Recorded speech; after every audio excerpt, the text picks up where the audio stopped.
Chers amis internautes, vous êtes les bienvenus dans votre émission Short News avec Eki Bumba, votre humble serviteur, toujours dans notre site ESP Media. Quand on parle de l'ESP Media, je vois directement Papa Edo Amani et sans oublier Maman GH que je salue. Et nous remercions aussi Ponce Moko qui est derrière la caméra, sans oublier toute l'équipe de l'ESP Media. Et topesipe Guilain na kati ya Paris bambote Guilain qui si soit bambote na yo pe tobo sanité maman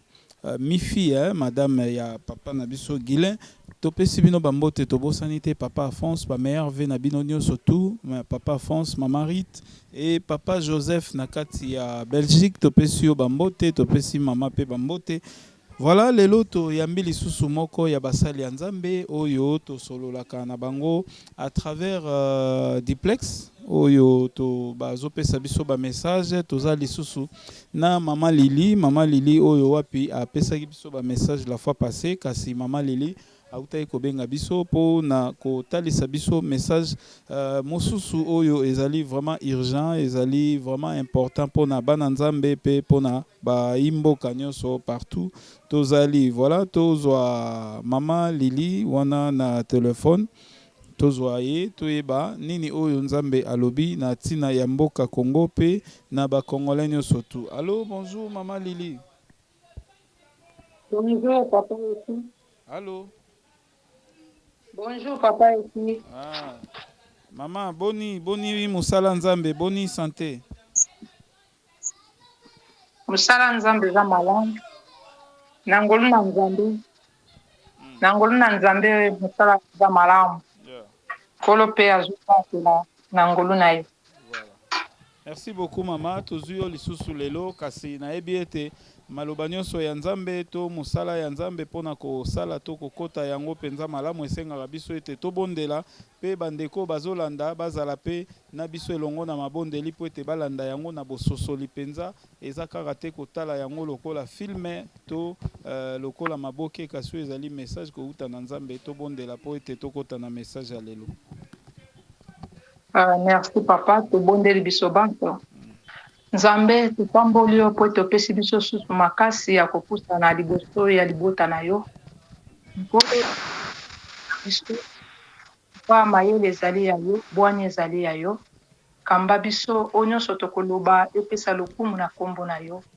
Tika ete ozinga biso liboso na onyonso ekotelema mpona koyeba koperturbe émission na biso. Tika ete Nzambe yo yeba kosimba pensée na biso, âme na biso, corps na biso. Biso banka oyo tozali koparticipe na émission na yo. Oyo yo zala na moko na biso na ba oyo balandi na biso bao bakolanda yo Nzambe tika ete yo zala kati na bango na kombo Yesu Kristo oyo azali mokonzi pe mobikisi na biso.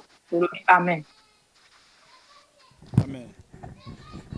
Voilà, merci beaucoup maman. Boni kasi santé boni basango ya nayebi ete bato ebele babengaki na émission oyo elekaki mwa basango bato babengi na ndenge ya malamu mama. Bon, to pamboli na Nzambe na bandeko nyonso bayebaki na kobenga bandeko nyonso pe bayebaki na kolanda émission Nzambe apambola bango. Bao nyonso babengaki na lolenge ya malamu Nzambe apambola bango. Eza pe na ba oyo bayebaki na kokoma lolenge oyo bango bamonelaki tokoseka na Nzambe ayeba kosunga bango bandeko oyo bayebaki na kopesa point de vue na bango mais ezalaki le contraire na oyo biso toyebaki na koloba ezali droit na bango mais mpo na ngai na koloba Nzambe asunga bango bayamba kolo Yesu lokola mokonzi pe mobikisi soki bayambi ye ya solo ye akoyeba koéclairer bango po ete ye azali pole ya mokili. Okay. Voilà, merci beaucoup maman. Lelo kasi mokolo lelo Nzambe talisi biso nini pe message nini oyo peuple dédié bakoki kozela pona mokolo lelo. Oui, lelo na ye na kolobela po na ndeko na biso Fayulu, président Fayulu. Soki nalobelaki ye te la fois passée, parce que koyo apesaki biso te etinda tolobela ye. Tomoni mpe bato mingi bayebaki na kotia biso tozali lokola bato tozali kose penche na kote moko boye. Me na koyebisa bandeko biso tozali bapoliticienne te. Tozoloba makambo nzambe apesi biso. Makambo nzambe apesi biso yo okoki koyeba yango, okoki kosala analyse. Me biso tozwi yango epai ya mutu te, tozwi yango na ngolu na nkolo ye moko. Na yango lelo nakoloba bandeko bolimbisi na baoyo bakomona ete tokotanga mingi liloba ya Nzambe, tokolobela na vraiment ndeko Fayulu ye moko, parce que na ndeko Fayulu Nzambe amoni bana na ye bakoti kati na confusion mingi, et alingi ayeba ko éclaircir biso nyonso peuple ya Nzambe par rapport ya ndeko Fayulu. Mais nakosenga oyo nyonso kolanda ayeba na komona ndeko komona mabe te. Ntango nyonso nazoloba ete mosala oyo tozosala yango na biso te, tozosala yango lolenge oyo nkolo Yesu ye moko azotinda biso. Na baverset biblique nyonso oyo nakotanga eza ye nde mutu apesi biso totanga na lolenge oyo apesi biso message. Na yango tokobanda nano na tokokende nano na 1 Roi chapitre 22, tobandi na 6e jusqu'à 9e verset, tokozwa 19e jusqu'à na 23e verset. Totangi na kombo na Yesu. Le roi d'Israël assembla les prophètes au nombre d'environ 400 et leur dit: irai-je attaquer Ramoth en Galate ou dois-je y renoncer? Et ils répondirent: monte, et le Seigneur la livrera entre les mains du roi. Mais Josaphat dit: n'y a-t-il point ici aucun prophète de l'Éternel par qui nous puissions les consulter? Les rois d'Israël répondirent à Josaphat: il y a encore un homme par qui l'on pourrait consulter l'Éternel, mais je le hais, car il ne prophétise rien de bon, il ne prophétise que du mal. C'est Michée, fils de Jimla. Et Josaphat dit que le roi ne parle pas ainsi. Alors le roi d'Israël appela un eunuque et dit: fais venir de suite Michée, fils de Jimla. Au 19, et Michée dit: écoute donc la parole de l'Éternel. Je vis l'Éternel assis sur son trône, et toute l'armée des cieux se tenant auprès de lui, à sa droite et à la gauche. Et l'Éternel dit: qui séduira Akab pour qu'il monte à Ramoth en Galate et qu'il y périsse? Il répondit l'un d'une manière, l'autre d'une autre. Un esprit vint se présenter devant l'Éternel et dit: moi je le séduirai. L'Éternel lui dit: comment je sortirai, répondit-il. Je serai un esprit de mensonge dans la bouche de tous ces prophètes. L'Éternel dit: tu les séduiras et tu en viendras à bout, sors et fais ainsi. Et maintenant, voici l'Éternel a mis un esprit de mensonge dans la bouche de tous les prophètes qui sont là, et l'Éternel a prononcé du mal contre toi. Amen. Amen. Bon, toujours sous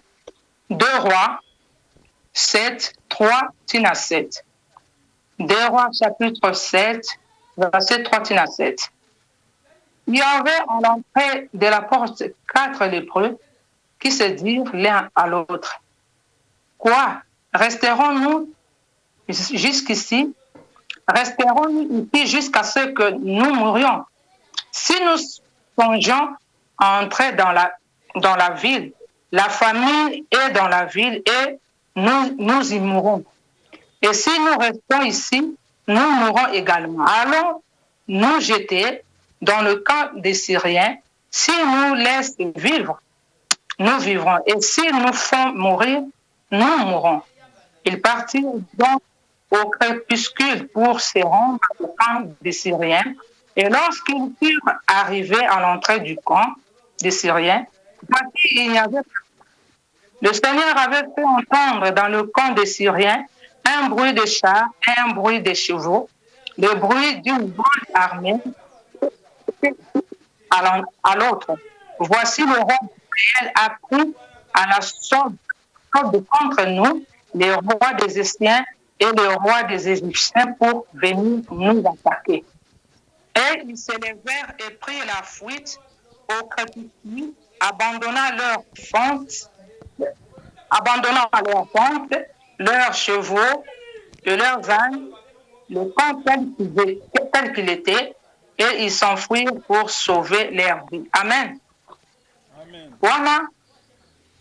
ezali oyo ya liboso tozotanga nzambe alobi boye bato ebele bandeko ebele basali na nzambe bana na nzambe babeti mabaku mingi likolo ya bamessage oyo ebimaki bandeko mosusu bamonaki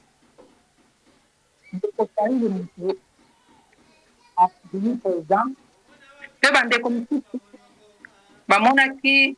président Félix me ndeko Martin Fayulu kombo na ye nde ezalaki mpena makasi soki totali malamu me bandeko oyo bazali koloba mpona ndeko Félix bazalaki mpenza mongongo na bango ezali koyokana makasi te ndele ezalaki mpena na se me ya ndeko Fayulu ezalaki mwa likolo epesi confusion mingi na kan ya bana na nzambe parce que bana na nzambe balobi mais finalement est-ce que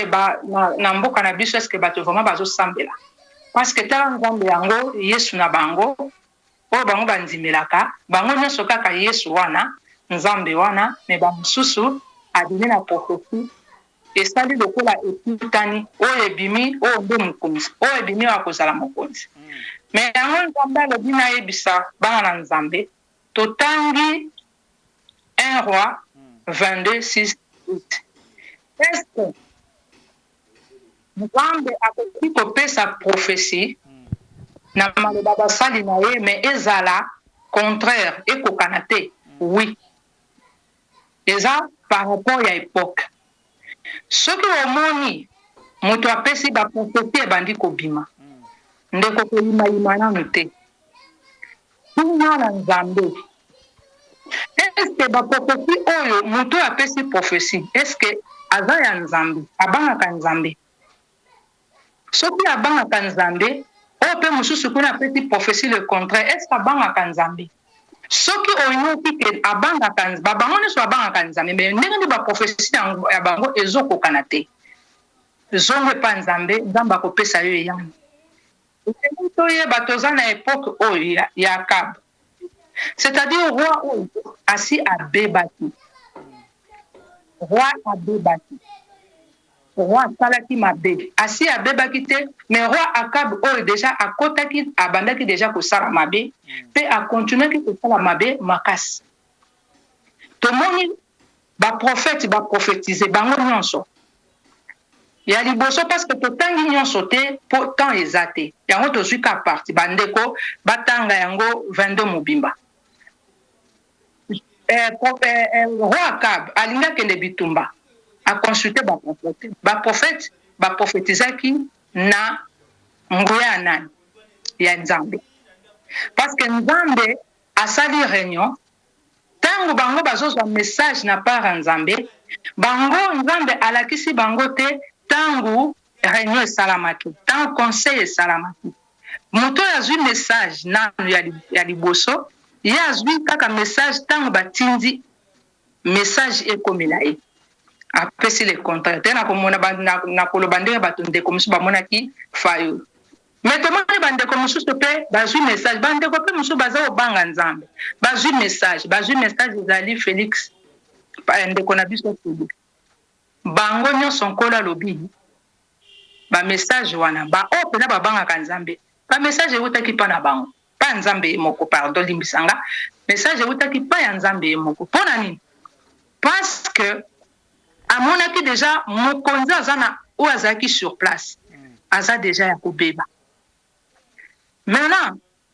nkolo atindi ba message contraire omoni message mosusu ba prophète mosusu balobi ke kende oko gagner problème ezate okokufa te mais ba prophète Michel alobi te soki okei okokufa ozomona nkolo lokola azali nzambe na bolingo ata osali mabe tala ndenge azotikela Akabi ye moko ayeba kopona le bien et le mal malgré tout asi abebaki mais nkolo atie ye devant choix na ye baprofete baye balobi okoganye oyo mosusu aye te okoganye te mais bango nyonso baprophétise na nini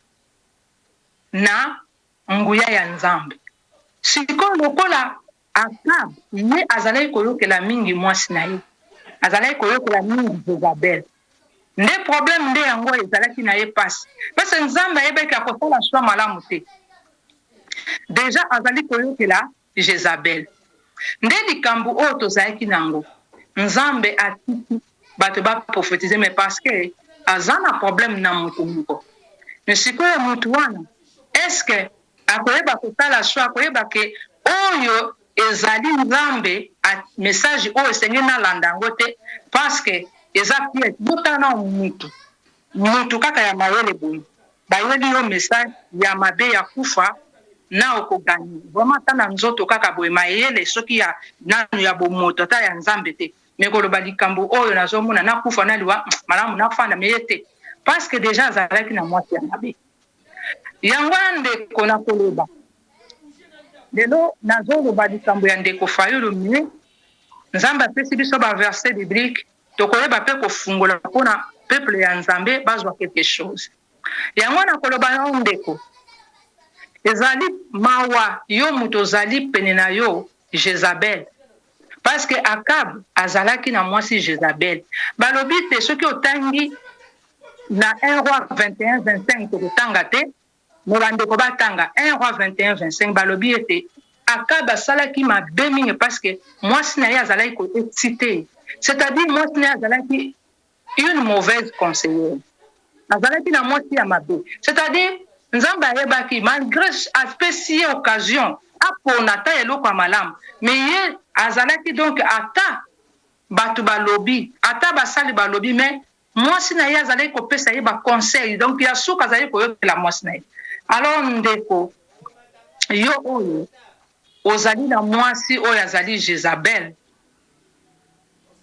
sala keba parce que okosala choix malamu te bandeko bakokanisa mingi Jezabel azali mwasi oyo ya mama oyo azolaka maputa te ndeko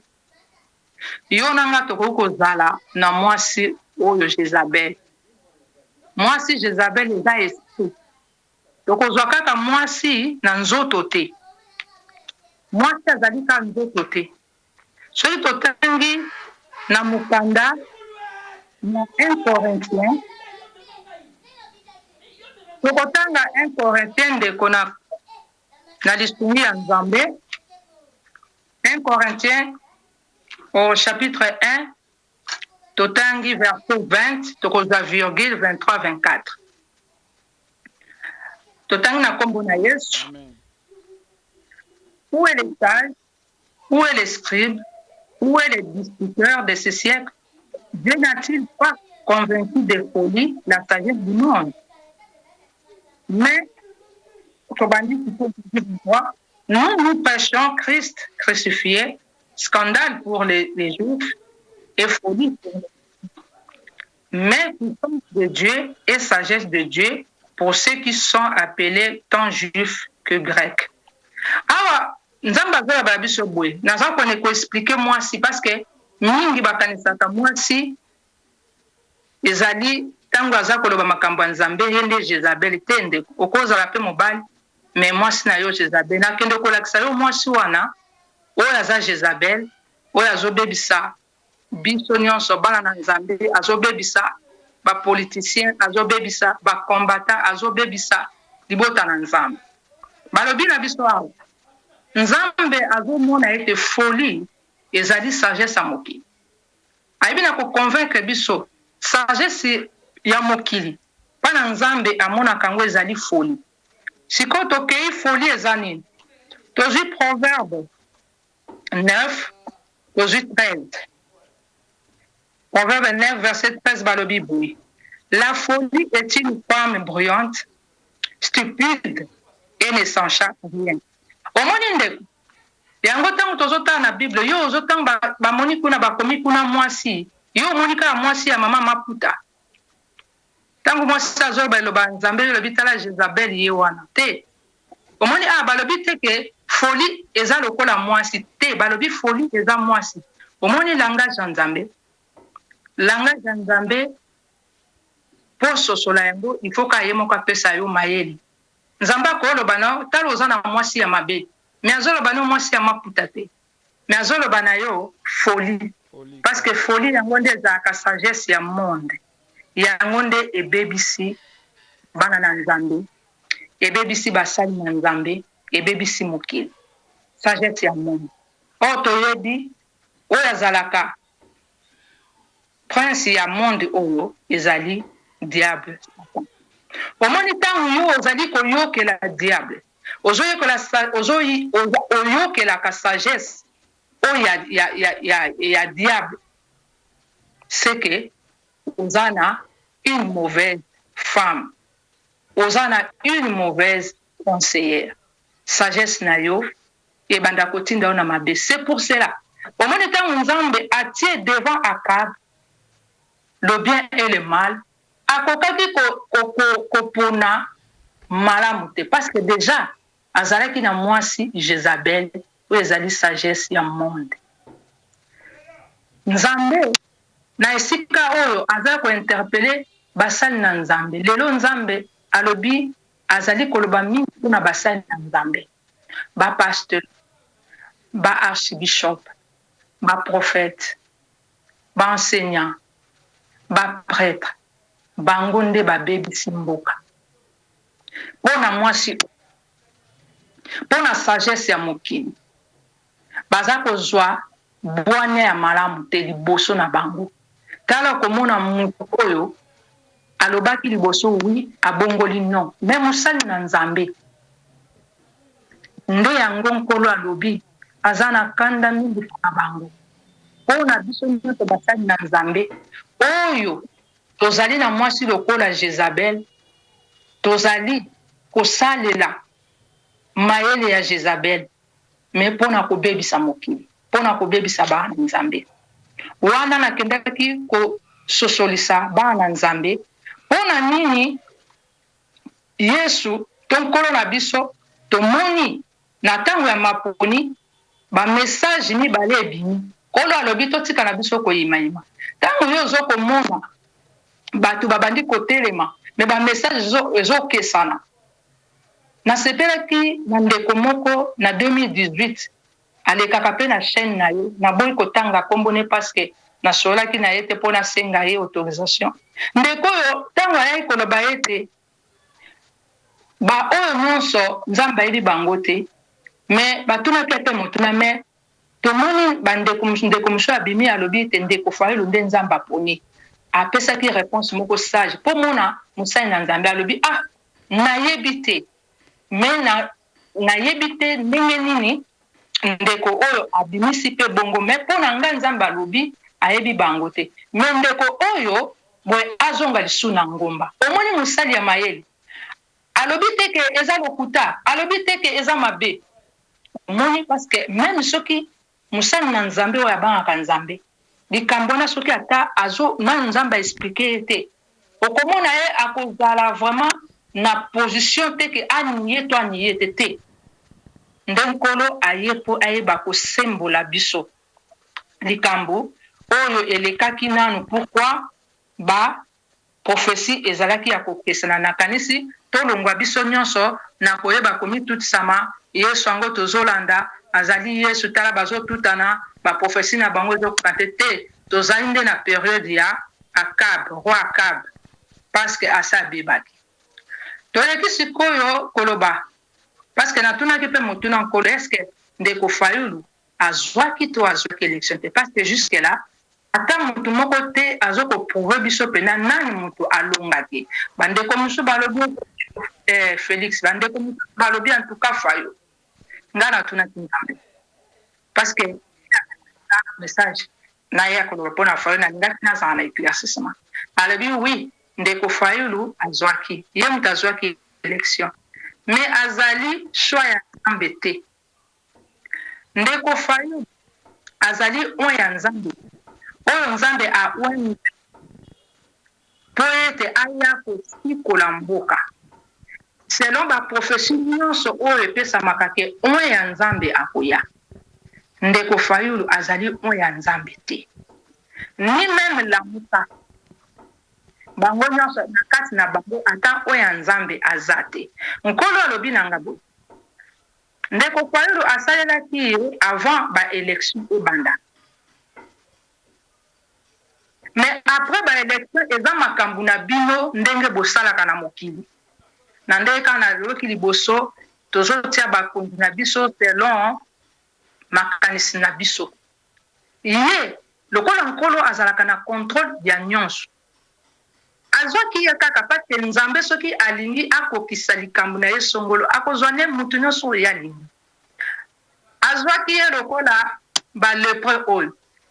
ntango nzambe azopesa ngai ndenge totangi na 2 Rois 7:3-7 natangaki alobi nazwaki ye lokola balepre mpo na nini moto oyo azalaki wana ayeba kokima kaka na babruit de botte ngai na ntango mokolo azopesanga na bia ezalaki dès le près natiaki mpena ka te ntango nasilisi kozwa baexplication nde na ye kozwa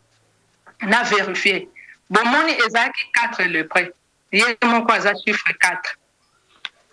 donc ndeko Fayulu aza chiffre 4 le près ye nzambe atilizaki ye kaka mpo asala nini abangisa ndeko Kabila akibaki na babruit de botte mpo na Fayulu parce que babimisaki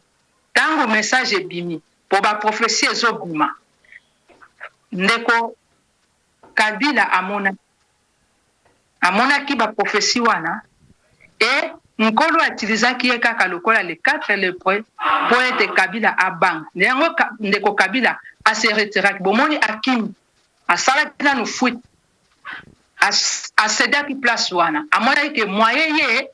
apostule eza te nde nzambe asalelaki kaka ndeko Fayulu esika wana mpe ntango nkolo asaleli ye kaka mpona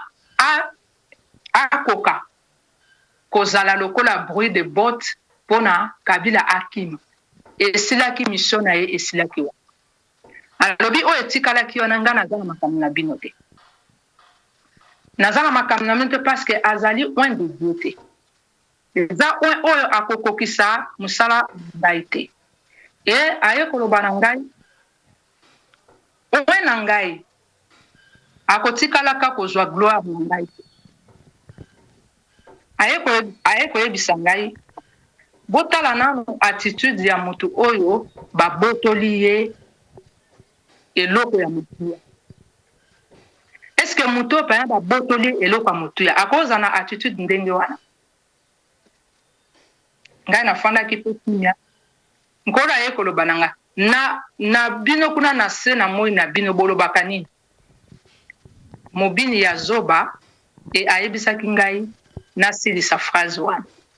nasilisaki ngai mpe natiki yango bandeko bayeba kosilisa parce que nazoloba oyo nkolo apesaki naloba nakompletaki bandeko bino mpe bokomplete alobi omoni attitude na ye alobi oyo na ngai jamais bakotikalaka koluwa ye kopesa ye masanjoli te akozwa yango te parce que ayebi te soki afandi na ebonga wana ezali na makasi na ye te me nzambe nde moto afandi e nzambe aza koloba ye te na biso bana na nzambe peuple congolais totika koadore bato koleka ya koadore bato ya kotombola bato lokola nzambe kobinela mutu esika tobinela mokeli biso tozobinela oyo akoki kopesa biso ta pema te aza oyo ya nzambe te parmi bacaractéristique oyo ya oyo ya nzambe akotikalaka kozwa louange ya nzambe bato babanda kobinaka ye akotikalaka kozwa yango te aza oyo ya nzambe te me nkolo asalelaki ye mpona koutilize ye na babou de bote yango esalaki ye te ndeko kabila azonga nsima e ntango ndeko kabila azongi nsima apres aye kocomprendre aza kaka 4 lepre ayaki kotala lokola azali étoile bamatisaki ye ntango azalaki kobima ntango bazoprofetize bana na nzambe esengeli toyeba ye te monguna atalaka ayebaka kotanga ntango par rapport ya bamessage oyo nkolo azopesa abimaki lokola étoile ntango abimi lokola étoile ndeko kabila atangaki ye alobi oyo aza étoile mais aza étoile wapi azali le vrai faux par rapport ya nini ya baprophétie oyo na kokota na monoko ya baprofete mpo na nini natia masonge c'est-à-dire moponami nde ye wana parceke nkolo ayebi bana na satana batangaka nini étoile tomoni ntango yesu abotamaki étoile ezalaki na likolo moto atiaki étoile wana emonana na likolo ezalaki nzambe po ete ayebi bamage bango batangaka baétoile biso bana na nzambe totangaka baétoile te bana na satana nde batangaka ekabila atangaki ntango ye atangi maponami esalami alobi akokisi atali boye abimaki étoile nakosala na maponami mpe azwi seke étoile oyo nakotia ye te parceke ye ayebi ke ute pa ya nzambe seke soki natie ye ngai nakozala na problème tika na ekarte me aekarte kaka moto ayaki azalaki na ye kaka les 4 lépreux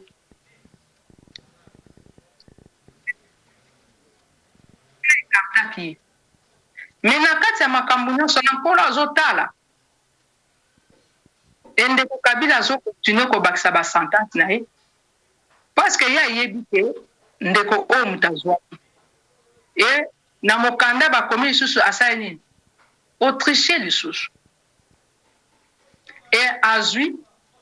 oyo akokaki kozala na esika wana te atie ye nkolo mpe azotala yo moto ozwaki te oyebi ozwi te ofandi na esika na seke yo mpo osani autriche seke yo mpo osani oyibi basentence na bino ezokontinue kokomama me ntango nkolo amoni ke ndeko oyo akamati oyo azwaki te atie ye alobi bon ok c'est bon nazokamata mpe kobanda situation ya idps kaka ndenge amati parceke bandeko mosusu balobaki koma nzambe akoki koyeba amatisa motu wana kaka akitisa ye ndeko nakoyebisa yo boye ntango roi salomo abebisaki na nzambe nzambe alobi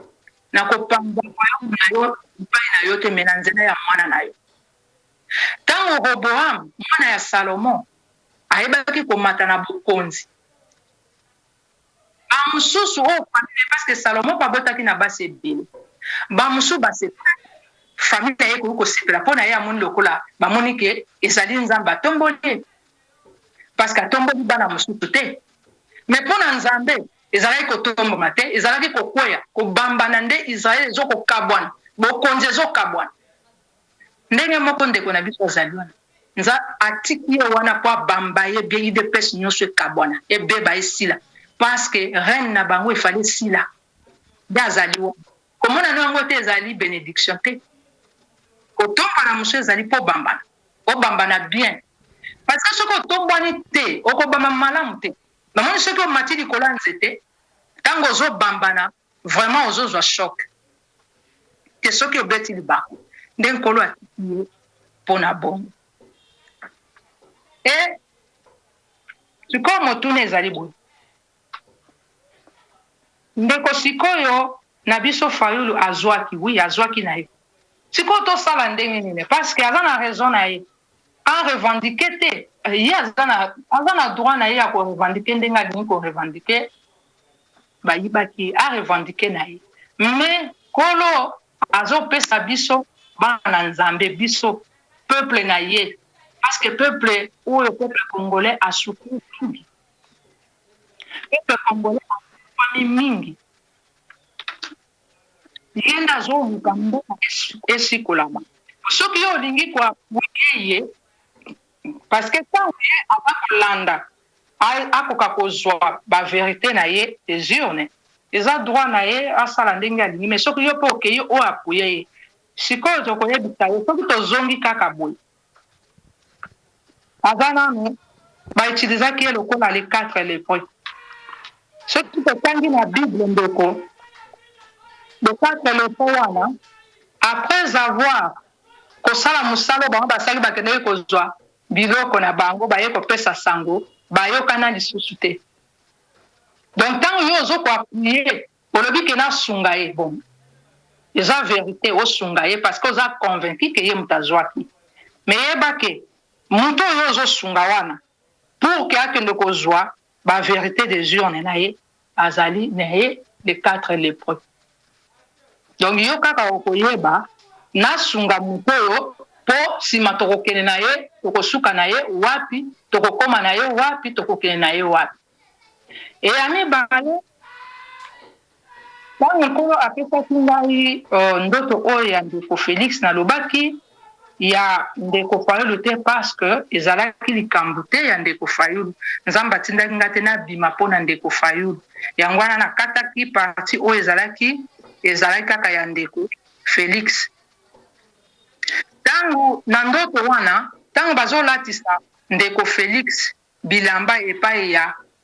papa na ye bayebisi ngai azalaka ami ya basango nakanisa nasalaki émission le 23 bomoni bino moko après le 23 bomoni oyo nkolo atalisi ete ya solo bamessage oyo azopesa epai ya basali na ye kaka ngai te basali na ye nyonso oyo bazotambola na kobanga nzambe eza ya solo omoni après lolenge kani ndeko oyo namonaki na etonga oyo aye na ye koapuye ye nzambe azwa lokumu pase azotalisa makambo oyo tozoloba nzambe azokisa yango polele soki nasalaki yango après bato bakoki koloba te eza baanalyse na bango bazosala ndeko eza baanalyse eza baanalyse parce que azwa na ye bokonzi wana banda kala me ifale eka basala yango manœuvre basasocie na bango banda kala me baza kosala manœuvre mpona bakosa bato me suka na yango nkolo atalisi ke oui bazalaka na bango ensemble nkolo atalisaki nga mokolo oyo azwaki bazolatisa ndeko félix bilamba mpo akende kozwa bokonzi après natali bato ya fayulu bafandaki na liboso ya porte me bafandi na se loboko na litamba c'est-à-dire bao balandaka ye bapuyaka ye me namonaki kaka bamosusu bazalaki vraiment na kati ya molili namonaki bango te me bato namonaki kaka deux personnes bazalaki bajeune garçon ya 16 ans na ya 14 ans ntango ndeko tshisekedi azokende kozwa bokonzi na mbala moko bayebisinga tala kuna bato ya falu namoni bango bafandi na se batie loboko na litamba e sikoyo nani koyebisa yo na explike nano ya liboso baoyo bazolanda bazokoapuye bayeba bakoapuye bakomema moto bazokoapuye ti wapi aza nano azeka le 4 lépreux ya mibale aza mwana moke te na nzoto me na esprit aza mwana moke parce que namonaki badepte ne bazalaki na 16 ans 14 ans ezorepresente ye moko na lolenge nini akosala eloko te yango ozomona bango ne kote baza kopesa ye mayele te tolingi kaka boye sala biso boye pesa biso boye po tosila na kaka mbala moko ye moko ana eloko akosala te aza na eloko akosala te pourquoi parce que nkolo atalikaki ngai eloko moko boye ndeko Fayulu azali na bato oyo baza koapuye ye abenga bango badécideur me na koloba na badécideur wana ezaka terme oyo ya mokili me na mokili na biso oyo monguna atia bato na ye oyo bayebaka kokamba mokili bango nde parce bitumba na biso ya Congo eza nde mpenza na bato wana nazotanga bakombo te nazotanga bato oyo bazali kokamba monde entier oyo monguna ye moko aplasa bango oyo ndeko Fayulu abengaka bango badécideur enkolo atalisaki nga boye bato oyo ye atretaka na bango na échelon wana ya bato oyo atretaka na bango eza na échelon ya likolo échelon ya likolo ye atretaka na bango te ye atretaka na échelon oyo elandi ya se etango ye azotretaka bango ayebi mpe te échelon ya likolo bango batretaka makambo nini ayebi te parce que nkolo alobaka baza échelon na échelon badécideur wana baza na échelon sikoyo oyo ye atretaka na bango échelon oyo etindaka badécideur oyo ye atretaka na bango échelon wana bango batretaka na Kabila na ndeko Kabila sikoyo ndeko tala kaka badécideur oyo batretaka na ndeko Fayulu baoyo baza likolo na bango bango batretaka direct batretaka na Kabila bamosusu mpe bazali likolo na bango batretaka mpe na bato mosusu sikoyo yebisa ngai même soki ndeko Fayulu badécideur wana ye ayebi na ye te ke ayebi te bazokoapuye ye mais likolo na bango badécision ayebi te nini bakataka bakwesaka yango ndenge nini oyo mpe likolo na bango batretaka na ndeko Kabila ozomona deja ndeko Fayulu aza na se c'est pour ça nkolo atalisaki nga azali mwana ya 16 ans 14 ans na niveau ya spiritualité na ye aza na se c'est-à-dire na niveau mpe ya Kabila aza na se spiritualité na ye eza na se akosala eloko te suka na ye nini akose courbe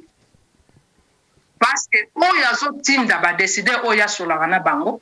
basolaka na Kabila sikoyo ndeko yo nde oza koapuye ye parce que azwaki oui nkolo alobi na nga azwaki me na kati ya baélection wana nkolo aza te alobi eza makambo na biso ya mokili ye aza na kati ya makambo wana te oyo na ye moko aza wana te ni lamuka ni qui que ce soit oyo na ye nanu aye te donc sikoyo yo oyo ozolanda mpo osoutenir mpo akende kozwa bavérité de dieu yo moko omiyeba sikoyo ozo kobimisa mopepe no ya pamba énergie no ya pamba parce que ozo soutenir 4 lépreux oyo sango na ye ebetama lisusu te mosala na ye esilaka avant même élection mosala na ye esilaka avant même élection soki ndeko Fayulu akoyamba Yesu na solo lokola mokonzi mpe mobikisi nkolo akobango parce que nkolo akosalela baoyo bakobanga ye baoyo bakomema lumière nde bato nkolo akosalela me baoyo nyonso wana ya molili nkolo ayebi ne bango te ni Fayulu ni Tshisekedi moi aussi Kabila FCC cash nzamba ayebi ata bango mokete eza na makambo na bango bazosala babiloko na bango ndenge bazosala me nkolo ayebi bango te e nkolo azoloba ete yo ndeko oyo oza kobundela mboka landaka makanisi ya malamu, landa makanisi oyo moni ke ekosikola mboka, kolanda mutu te, landaka ide ya malamu, landa batu oyo bazali juste et bazali constant. Et na lolenge oyo nkolo aye koloba na biso bandeko totala pe baonde die bakomi ebele, tozoyoka epai oyo epai oyo epai oyo. Soki omoni bamessage ekomi kaka na kombo ya Nzambe, totala se tozali kaka siko na periode lisusu ya kaba, yo moko koyeba yo lobi nkolo abengi yo, nkolo oza mwana ye, mais message oyo tozozwa eske ezali te po etrompe? Parce que bana ya satana bazotanga baetoile, même yo ndeko combattant batanga bazomona yo ozobima bazotanga yo. Na yango tokuba na koyeba kotambola na sembo na kobanga Nzambe po ete bitumba oyo tokoma nango kini na suka, po ete bitumba oyo nkolo na biso ayeba kolongisa biso. Nde message oyo nazalaki nango ya kopesa mpona bana na Nzambe pe mboka na Congo, kolo ayeba na kopambola biso banso. Voilà, merci beaucoup maman. Lelo penza na moni mituna ezali te po ete nyonso to ezali clair.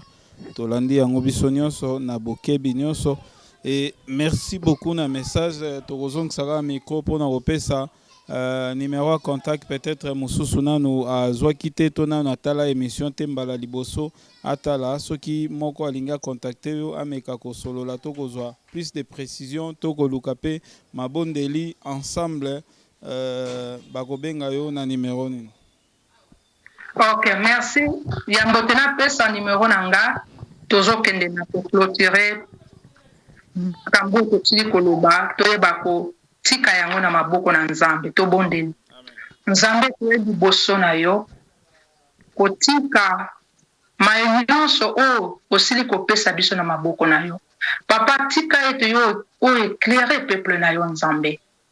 O nyonso akolanda message o Nzambe tika ete ozala na ye. Opambola ye papa. Pambola mboka ya Kongo Nzambe. Zala na bandeko nyonso bazobunda kuna na este éternel tendre Père. Bao nyonso Nzambe baza kobunda mpona justice eyeba kosalama papa. Tika ete nkolo yeba kosoutenir baaction nyonso ya malamu nkolo. Yo longola ba obstacle nyonso éternel tendre Père. Tika ete Yesu yeba kotia confusion na ya moyini. Bao nyonso bazobundisa bana na yo. Bao nyonso bazobundisa pepe na nkolo. Tika ete Nzambe yo bakoconfondre papa. Ezala bakotinda, bakomatisa ba drone, bakomatisa babiloko ya ndenge na ndenge papa. Yo confondre oyo anéantir puissance nyonso Nzambe ya moyini. Nkolo oyo eza kotilisa bana na yo mayele papa. Oyo eza kolalisa bana na yo pongi éternel tendre Père. Bayeba lolenge akosala te Nzambe. Tika ete yo sunga libota na yo papa. O nkolo ba o nyonso bazali kati na kolela papa bapasi nkolo na bisika oyo bitumba ezali bazangi eloko ya kolia bazangi esika ya kolala Nzambe tika ete okanisela bango nkolo yoka mawa papa toye liboso na yo tika ete yo osikola mboka oyo nkolo Yesu natiki basali na yo nkolo basali oyo basi babebisami Nzambe o nkolo tika ete yo zongisa bango kati na nzela bazonga na makolo na yo nkolo basalela yo na solo éternel tendre Père merci pona ngonga oyo osili kopesa biso tika ete lokumu ezonga mboka na yo na kombo ya Yesu Kristo oyo azali le roi des rois l'éternel des armées tolobi boye amen. Et numéro de contact nanga ezali 0040 74 155 23 56. Tika ete 0040 155 23 58. Na bandeli yango malamu 0040 74 155 23 56. Ok. Voilà. Merci beaucoup. Amen. Merci beaucoup, Maman Lily. Amen. Amen.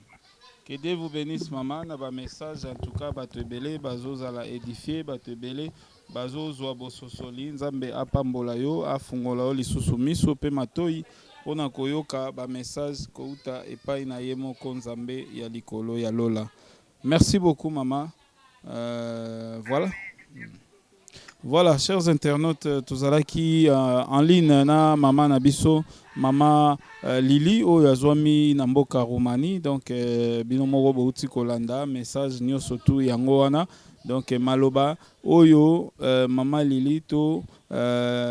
komonisa oyo nzambe amonisaki ye nde yango auti kotalisa pe biso bana na nzambe. Ya biso ya koanalyze kasi pona kotala émission malamu foko bondela po ete molimo mosantu ekamba yo na ebi ete ba ya kokoma bakoma kebele okoki kokoma négativement okoki kokoma positivement kasi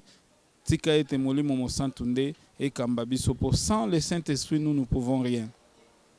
mais avec le Saint-Esprit nous faisons des exploits. Tokosala ba exploit kaka accompagné na molimo mosantu ye moko Jésus-Christ alakaki bayekoli na ye na kotika bino boyete na kotindela bino molimo mosantu na kotindela bino mosungi wana molimo mosantu tosala kaka na kibonzo tote kasi tosala accompagner na molimo mosantu. Ça va vraiment beaucoup nous aider ata na ba affaire na biso na ba démarche na biso to implorer toujours le Saint-Esprit a accompagner biso atambola na biso azala na biso ekosunga biso na maye tozali kotala totala ba émission o lokola masapote total ngo lokola ba santa bouté total ngo lokola ba film te Jackie Chang te Chic Norris te kasi total yango vraiment na miso ya molimo pe na matoi ya molimo po ete bososoli kota kati na biso. Voilà, nous sommes arrivés à la fin de cette émission ezalaki ya bino équipe Bumba o ya présentaki émission pe accompagné na Ponce Moko Simbaki caméra équipe mobimba EHP Media bambote na bino papa Edo Amani vraiment bambote na yo talibo talima na pesio bambote grand frère place aux Ali na bosanité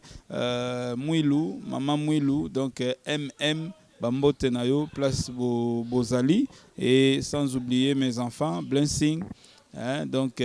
double blessing et puis Joyce Bambote Nabino place Bozali et Tokutani très prochainement naba numéro mususu tolobindenge tolobaga décoller là topesi opembote na Paris décoller là décoller là décoller ka na Paris vraiment topesi Bambote babi mwana poto ya tongo wana na Paris ya Ponce Moko motema ya Elena Tana. Donc voilà, nous sommes arrivés à la fin. Tolobinde, Tolobarana Suka émission Nabiso ensemble Nabino. Glory be to God. Gloire raison à Panaï. Bye.